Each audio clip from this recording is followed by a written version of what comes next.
I never thought I'd wish for my sister's death.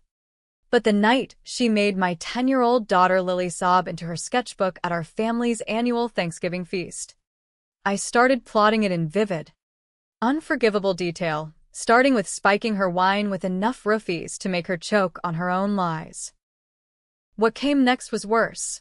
I woke up in her body, staring at my own face in the mirror. Her designer silk pajamas clinging to skin that wasn't mine. And the first words out of her mouth were, "Holy shit, Chloe, what have you done?" By dawn, I was her, and she was me, trapped in a swap no one would believe. Courtesy of that cursed antique locket our dying mother had forced on us as kids, a family heirloom she'd whispered held the power to make wrongs right, which we'd always dismissed as her morphine-fueled ramblings until it snapped open in my fury the night before, binding our souls in a revenge straight out of some twisted Hollywood script. The air in our family's Upper East Side brownstone always smelled like money, old leather-bound books, beeswax candles from Diptyque, and the faint tang of Dad's single-malt scotch lingering like a guilty secret. That Thanksgiving, though, it reeked of hypocrisy. The kind that festers in families like ours, the Harrisons, where appearances trumped everything, even blood. I'd flown in from Seattle with Lily, my miracle girl, the one bright spot in a life that had been derailed by one bad decision after another, all courtesy of my big sister, Victoria. Victoria Harrison Blackwood, the golden child. At 38, she was the queen of Manhattan real estate, married to a hedge fund prick named Preston who collected vintage Porsches like most guys collect regrets.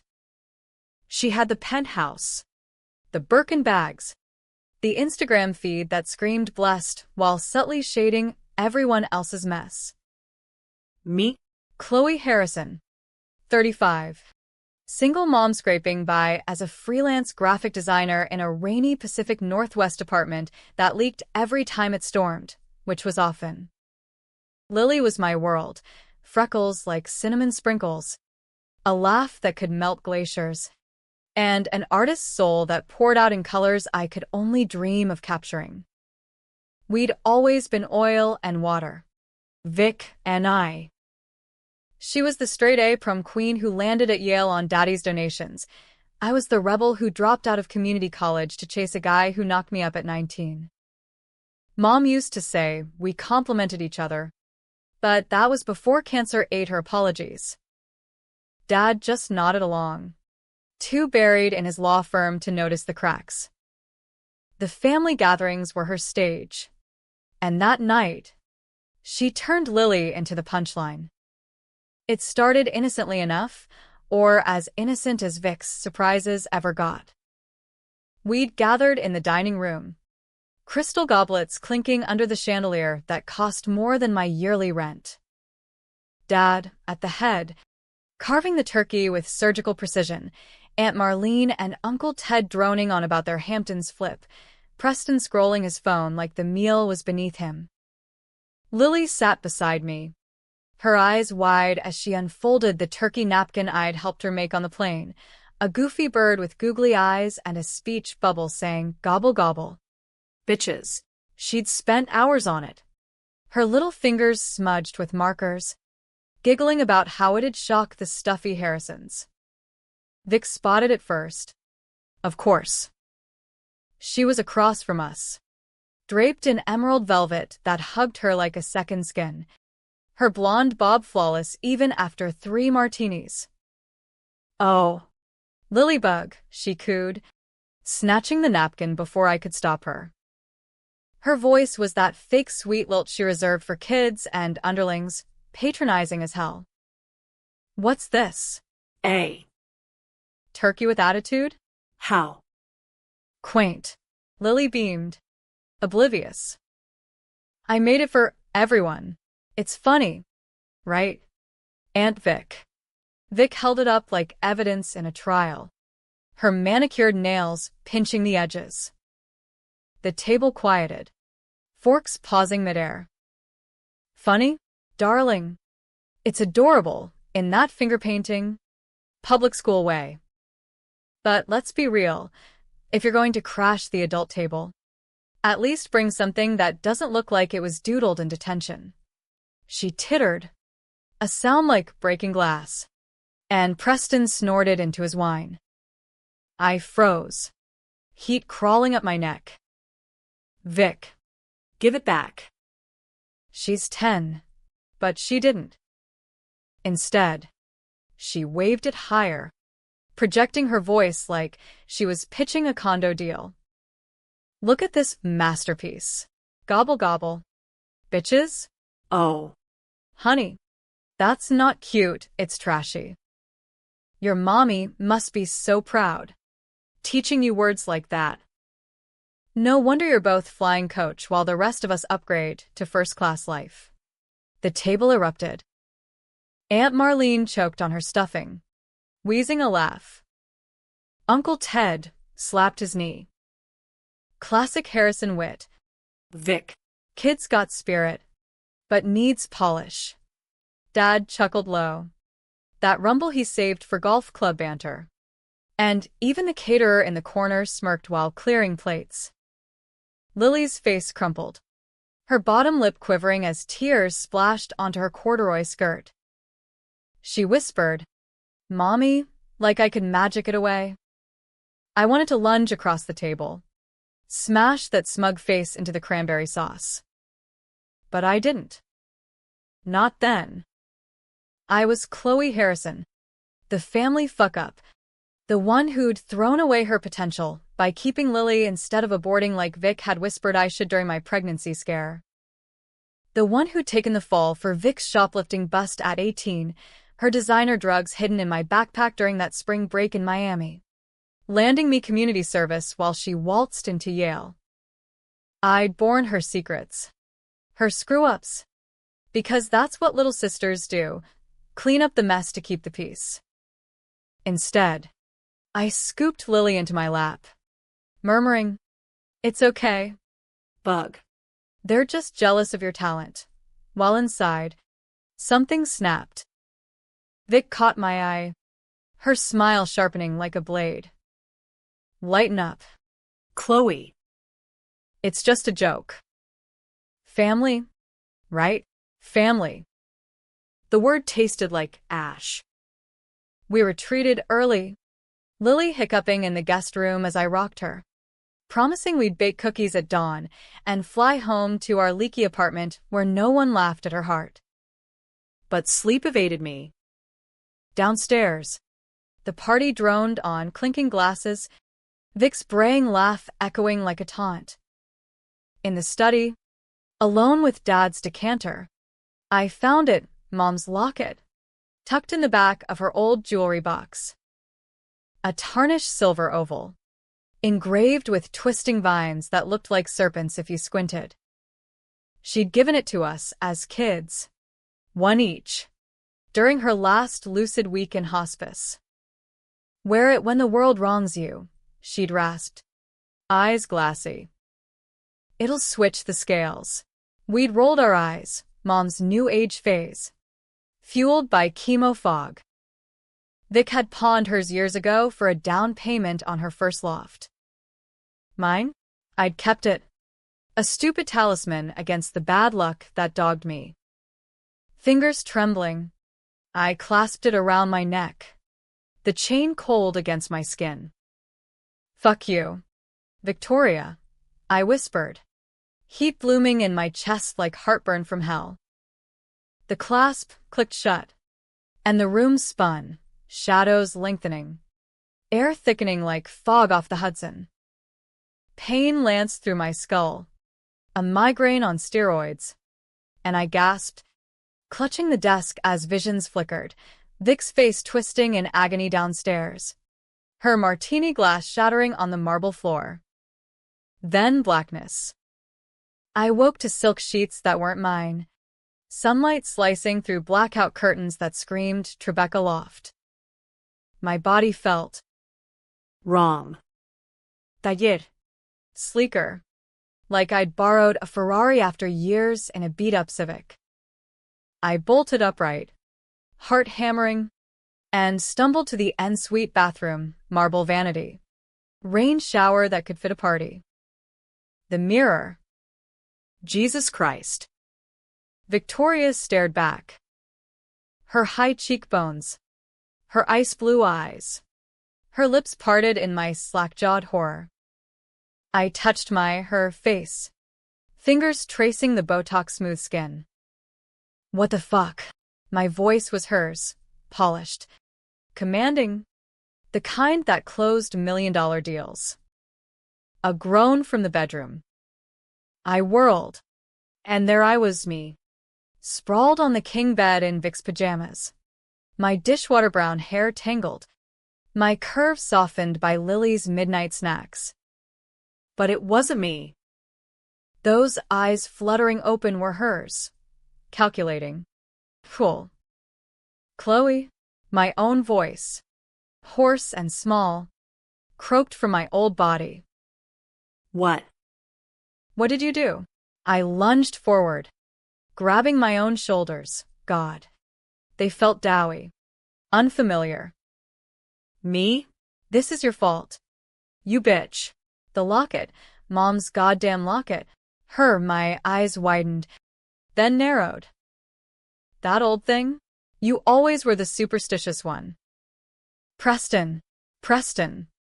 Get in here. But he was gone. Off on some dawn jog in Central Park. It was just us. Two souls jammed into the wrong skins. The morning light mocking our freak show. Panic clawed at me. But underneath, a dark thrill. I was her now. Power. Access. The keys to every door she'd slammed in my face. You have to fix this, she hissed. Scrambling up. My body wobbling on legs too short for her impatience. I have a board meeting at 9. Pilates at noon. This isn't happening. Oh. It is, I said, her voice purring like velvet over razor wire. And until I decide otherwise, you're Chloe. The screw-up sister. The mom mopping up your messes. Welcome to my life. Vic. Now get the hell out of my bed. She lunged, nails raking my arm, her arm, but I was faster, stronger in this frame. I shoved her back, watching my old body crumple against the headboard. You think this is a game? That locket. Mom said it binds wrongs. You humiliated my daughter. Laughed while the family tore her apart. For what? To feel big. Vic's laugh bubbled up from my throat, bitter and broken. Your daughter? That little brat's just like you, entitled, whiny. I did her a favor. Toughen up or get eaten. Chloe. That's the world. Rage boiled over. But I reined it in. This wasn't just payback, it was a reckoning. All those years, I'd shoulder her sins. The Miami bust where I'd confessed to her coke stash to keep her Yale dreams alive. The affair she'd had with Dad's partner that I'd covered by forging emails blaming the wife. Even Lily's accident last summer. The ER visit from a fall. That was really Vic's drunk driving swerve on our shared family road trip. I'd lied to the cops. Said it was me behind the wheel. Her secrets buried me. But now? I held hers. Get dressed, I snapped, tossing her a hoodie from the closet, my style. Thrift store chic amid her Chanel. Lily's waiting downstairs. Act like a mom. Or I'll make sure Preston hears about that offshore account you've been skimming for his mistresses. Her eyes, my eyes, flashed fury. But she obeyed, slinking into the bathroom like a ghost in her own life. I dressed in her power suit, tailored wool, heels that clicked like gunshots, and stared at the locket dangling between her perfect C-cups. It hummed against my skin, warm now. Alive. Mom's switch. No going back until the scales balanced. Downstairs. Lily looked up from her cereal, spoon midway to her mouth. Mommy, you look fancy. Vic. In my body. Forced a smile that didn't reach her eyes. Morning. Bug. Ready for the parade. Lily's face lit up, but doubt flickered. Aunt Vic didn't say anything mean today? Victoria Harrison Blackwood knelt, cupping her chin with manicured fingers. Not on my watch. Kiddo. Eat up. We've got empires to conquer. As we stepped into the crisp November air, yellow cabs honking past brownstones dripping with holiday lights, I felt it. The turn. The tables. Tilting. And God help me, I was ready to flip them all the way over. Manhattan swallowed us whole that morning, a concrete beast gnawing at the edges of sanity. I navigated Vic's life like a drunk driver, swerving through her calendar, bluffing my way past assistants who eyed me like I'd grown a second head. Mrs. Blackwood, you're 9 a.m. With the Qataris, shall I confirm the jet? Her PA, a whip-thin guy named Ellis, asked over the phone as I herded Lily and a sullen Vic, in my skin, toward the subway. Subway. Vic would sooner die than ride the 6 train. But Chloe Harrison didn't do helicopters. Cancel it, I barked in her clipped tone. The one that brooked no argument. Family emergency. Reschedule for next week. Ellis sputtered, millions on the line, but hung up.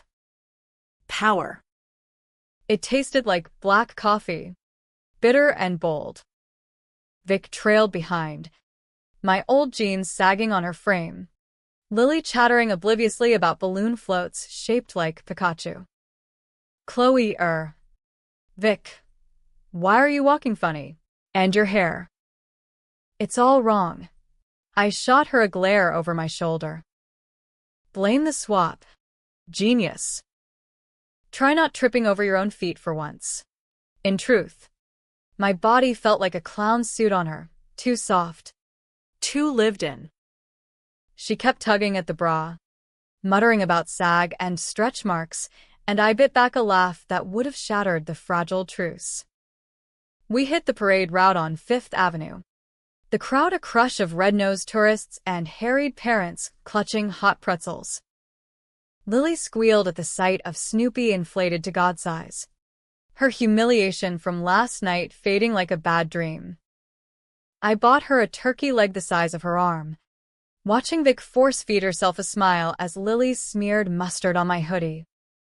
This is the best. Mommy, Lily beamed up at me, and for a split second, Vic's eyes softened. Humanity? Buried deep. But there. Then my phone buzzed, her phone, sleek as a scalpel. A text from Preston. Where are you? Board wants blood on the Qatar deal. Fix it, or we're fucked. Followed by a dick pic. Because of course. Revulsion twisted my gut, but opportunity knocked. I typed back. Her thumbs flying. Handle it yourself. Asshole. I'm busy being a human. Send. The reply exploded seconds later. WTF? Call me now. I silenced it, pocketing the device. Small rebellions first. But the real storm brewed back home. While Lily napped off the parade sugar crash in Vic's guest room, our old family place. Now her pied a terra, I cornered Vic in the kitchen. She was rummaging through the fridge, pilfering organic kale like it was contraband. We need to talk, I said, leaning against the island, her arms crossed like a bouncer. She slammed the door, my face flushed with her frustration. Nos cheat. How do we undo this? Mom's locket. Did she leave instructions? A spell? For fuck's sake. Chloe, you're the woo-woo one. I pulled the chain from under her blouse, the silver glinting like a dare. It's not a spell. It's balance. Mom said it switches the scales when wrongs are buried too deep. You've been wronging me since we were kids. Vic. The drugs. The lies. Lily's accident. I took the hits so you could shine. Last night, that was the scale tipping. You humiliated her to what? Prove you're still the queen? Big skufa. But my hands trembled as she snatched a wine opener. Dramatic much? It was a joke. Families rib each other. You think Dad didn't laugh? Or Marlene? Grow a spine. Little sis. Spine? I had to grow one when I confessed to your felony at 18. Remember? Cops in Miami. Cuffs on me while you sobbed sorry and drove off in Dad's Beamer. I did 6 months probation. Lost my scholarship. All so Victoria Harrison could become Victoria fucking Blackwood.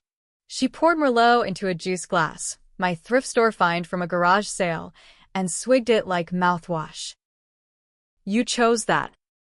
Hero complex or whatever. And Lily? That accident was a swerve, black ice. You insisted on driving. All high and mighty about family time. Liar. The word hung heavy. And I stepped closer. Her perfume, Chanel no. 5.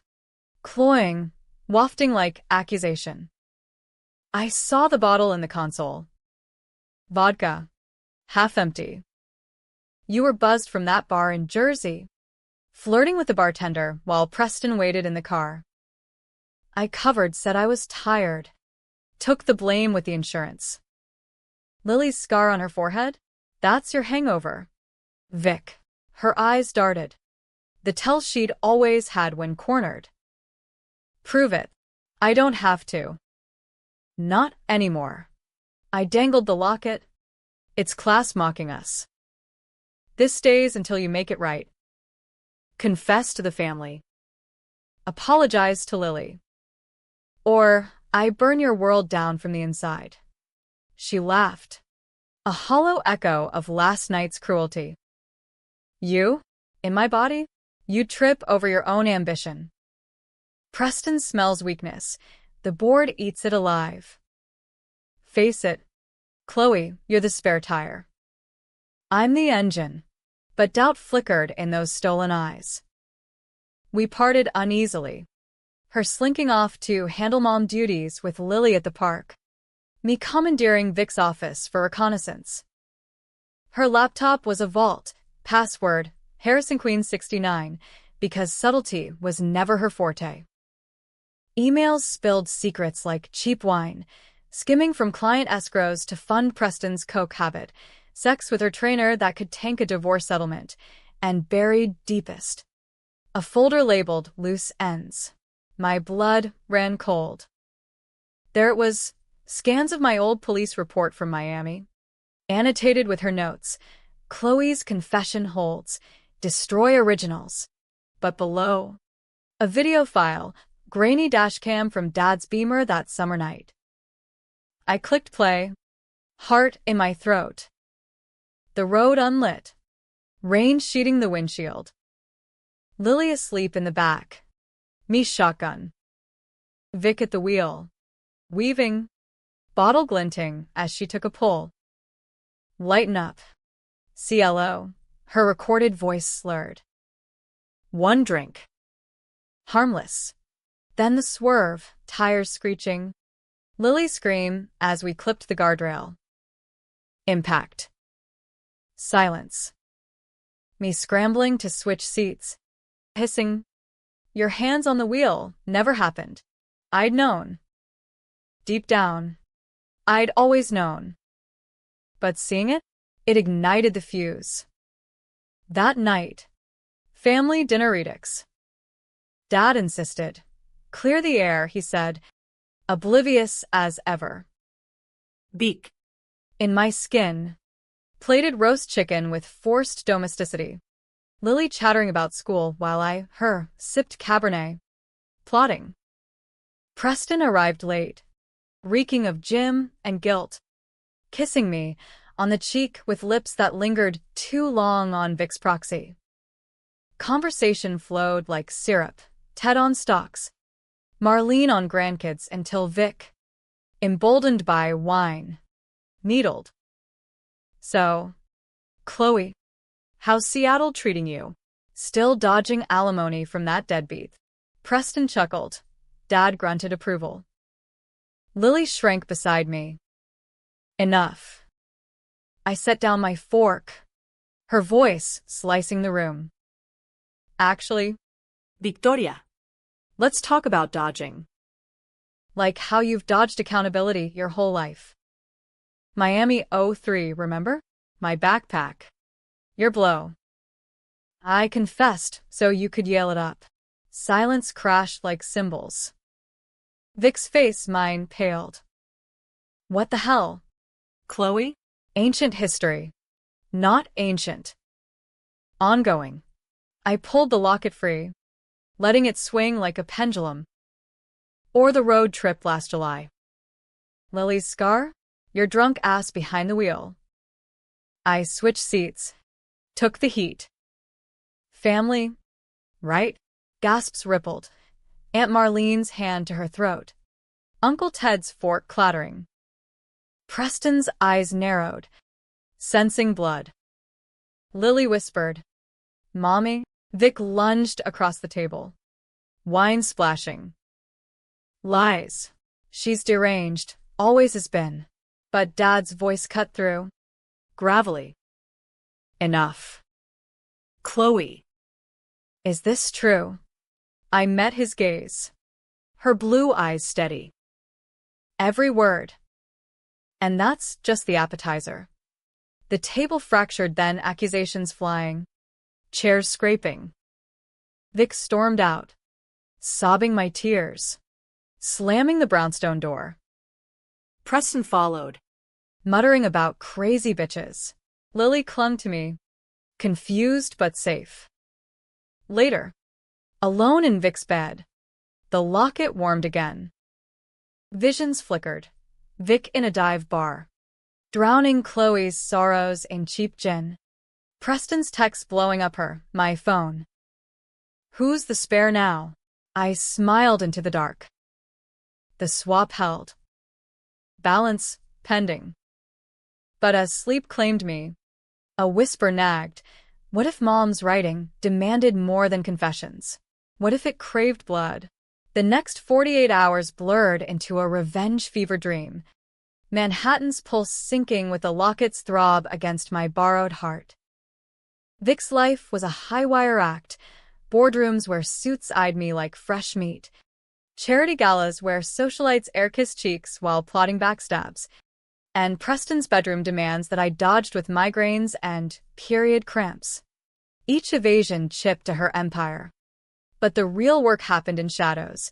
Midnight hacks on her cloud, password unchanged. The arrogance. Funneling evidence to anonymous tips, SEC whispers about her escrow fiddles. TMZ blind items on Preston's affairs laced with her complicity. Beak. Meanwhile, floundered in my skin. Texts from her, me, piled up. Lily hates the cafeteria slop. Fix this. Client bailed, your fault. Preston called. I played dumb, but he's suspicious. I replied sparingly. Emojis only. Thumbs up for her suffering. Clown face for the irony. Lily, bless her, took to Aunt Vic with cautious hugs, drawing pictures of swapped heads on stick figures that made me snort laugh in the mirror. But power corrupts quick, especially when it's stolen. By day 3, I wasn't just surviving Vic's world, I was reshaping it. At a Soho fundraiser for empowered women, irony thick as the caviar, I cornered her rival, a sharp-elbowed developer named Raquel, over flutes of You've. Victoria Blackwood's toast, I murmured, her lips curving in that shark smile she owned. Skimming scandals, hubby's indiscretions. Want the dirt for a partnership? Raquel's eyes gleamed. What's your angle? Big. Redemption. Elite. Clinking glasses. By midnight, deals shifted, Raquel poaching VIX Prime listings, whispers spreading like flu in a subway car. Controversial? Hell yes.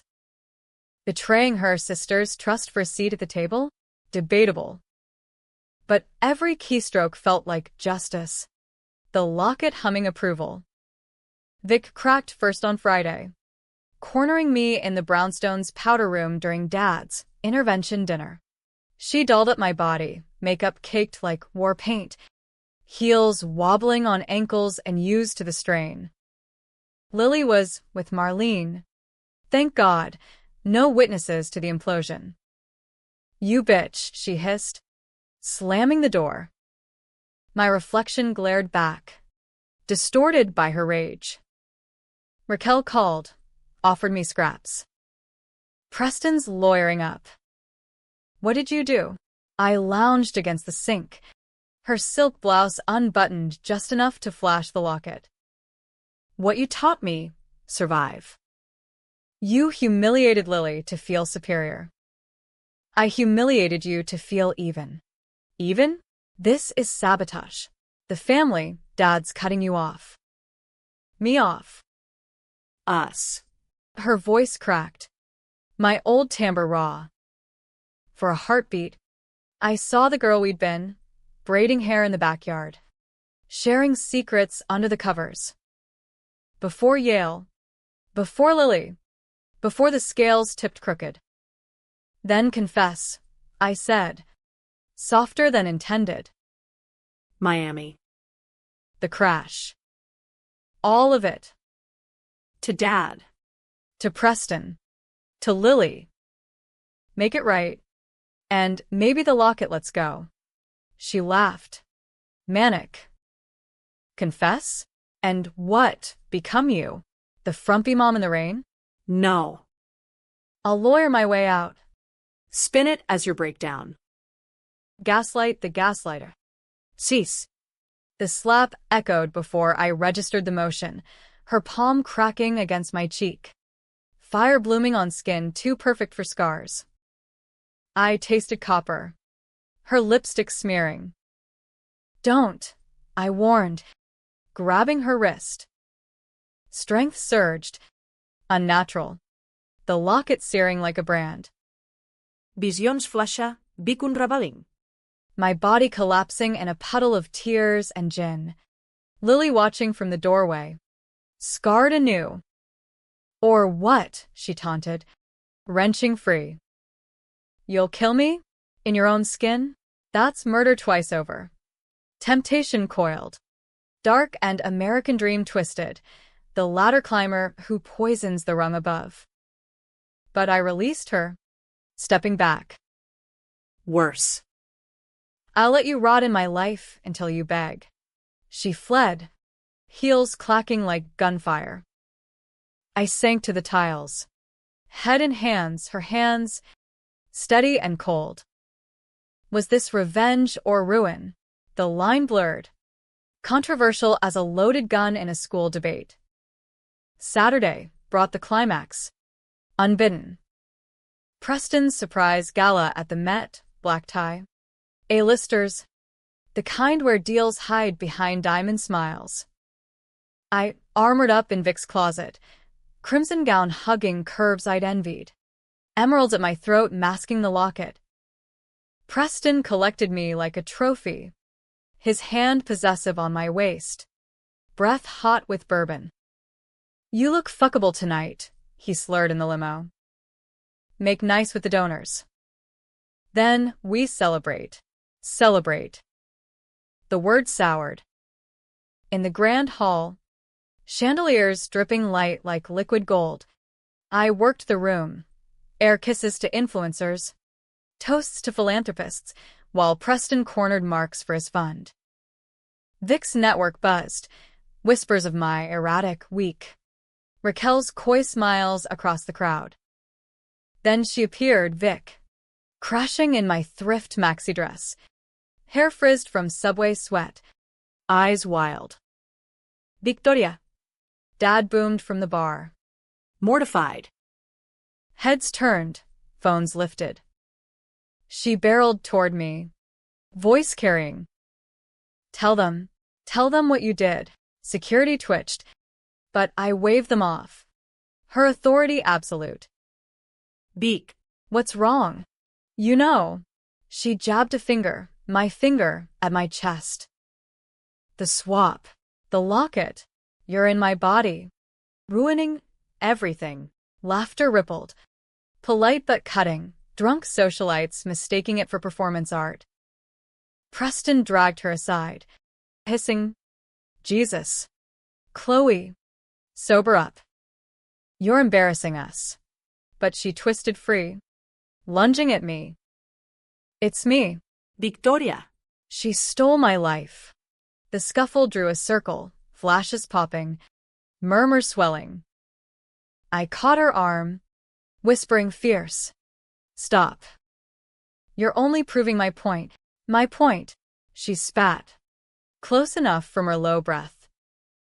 You think this fixes you? Lily's scar is nothing. Your life's the real wreck. And that confession? Miami wasn't mine. It was yours. I covered for you. You ungrateful cow. The world tilted. What? But security hauled her away. Dad apologizing profusely. Preston shoving me toward the exit. Handle your sister. Vic. Or I will. In the limo. Alone. The locket burned. Lies or twist. I clawed at it, but it held fast. Back at the loft, I replayed the dashcam on her laptop frame by frame. There, in the pre-crash blur, a second bottle rolling from the passenger footwell. Mine? I'd sworn off drinking after Lily. But the label. Familiar. Had Vic planted it? Gaslit me into the switch. Doubt gnawed. But resolve hardened. Tomorrow, the confrontation. Scales or no, I'd force the truth, even if it broke us both. Sunday dawned gray. The city shrouded in fog that mirrored the muck in my soul.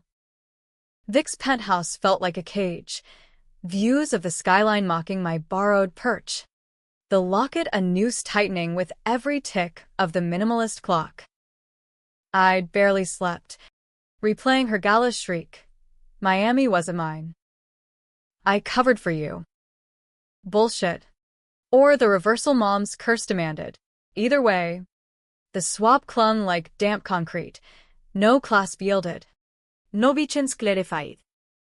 Preston had crashed on the couch, snoring through his hangover, oblivious to the soul swap farce. I slipped past, hailing a cab to the family brownstone, Chloe's haunt now. Vic's prison. Dad answered the door, face etched with last night's scandal. Vic. Thank God. Chloe's. Unhinged. Police last night. After the Met. Restraining order pending. My stomach nodded, her machinations already spinning. Where is she? Upstairs. With Lily. Don't let the girls see this mess. He rubbed his temples. The lawyer's poise cracking. What the hell's gotten into you both? Old ghosts, I murmured, her voice steady as I climbed the stairs. Lily's laughter floated from the nursery, innocent, anchoring. I paused at the cracked door, peeking, Vic. In my skin, on the rug with blocks. Lily stacking a wobbly tower. Higher. Mommy, like the Empire State. Vic's smile, my smile, was brittle, but real. Almost. Bug. You're the architect. Jealousy stabbed. Sharp and petty. That should be me. But revenge whispered, let it burn. I knocked, entering like a storm. Lily beamed. Aún Vic. Look. Beautiful. Kiddo. I ruffled her hair, then fixed on Vic. Kitchen. Now. She stiffened, tucking Lily into a book. Be right back. Okay. The kitchen was a battlefield, half-eaten pancakes congealing, coffee cold. Vic leaned against the counter, arms crossed in my defensive slouch. Come to gloat? Preston's filing. Dad's drafting dissonant papers. You win. Not yet. I dangled the locket, its vines pulsing like veins. Miami. Truth. Now. She sneered. But my eyes darted to the window. Fog-shrouded street below. Fine. You want the big reveal? It was your stash. Chloe. Spring break, you were the wild one. Snorting lines off the hotel mirror while I played lookout. Cops came, I grabbed your bag. But you panicked. Confessed first. I let you. Thought it'd toughen you up. Yale needed me. You needed reality. Lies twisted like smoke. Bull. I never touched that shit. You framed me, planted it after. Prove it. Her laugh was hollow. Or ask Dad. He knew. Bailed you out. Buried the report. Said you were fragile. Dad? The betrayal layered deeper. A family rot. I lunged, grabbing her collar, my collar shaking. The crash. Then. The bottle. Vic's eyes gleamed. Victorious. Yours. Post-Lily blues. You drank in secret. Hid it from me. I drove straight. You bitched about the rain. Distracted me into the swerve. I switched seats to protect you from yourself.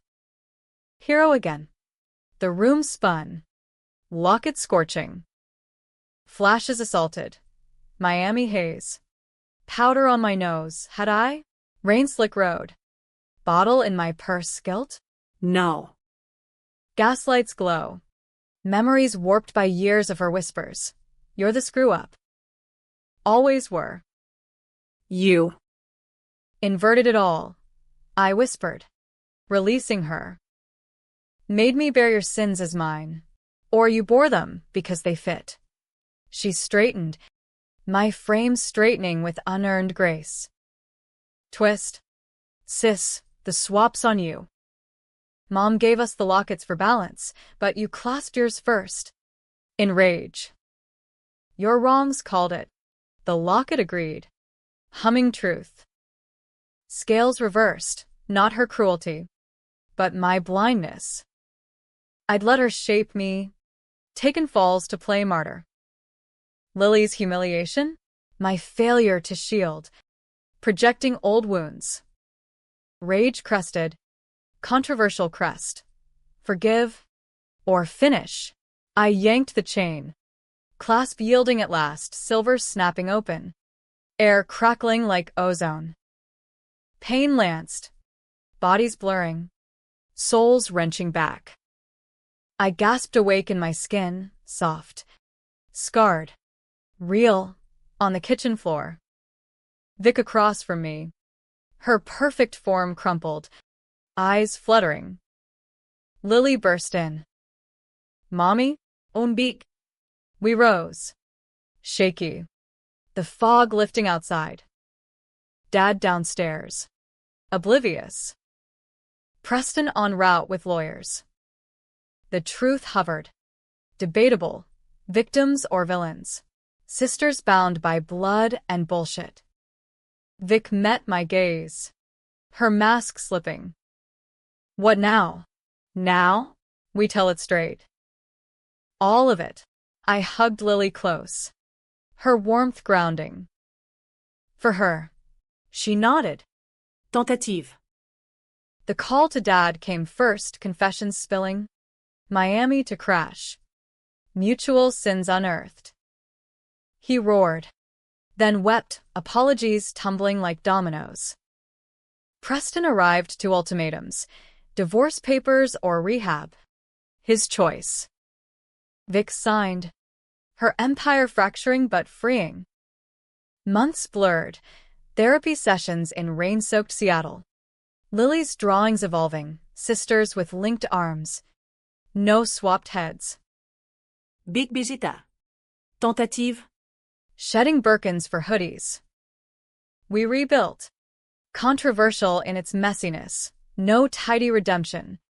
Just raw edges healing crooked. But the locket? Buried in Mom's plot. Vines etched with warning. Balance. It turned out. Wasn't revenge, it was reflection. I turned the tables. Unbelievably, not on her, But us. and in the debate of who wronged whom, we'd both lose. Laughing through tears at the absurdity. Family's a bitch that way. But damn if it doesn't make the best stories.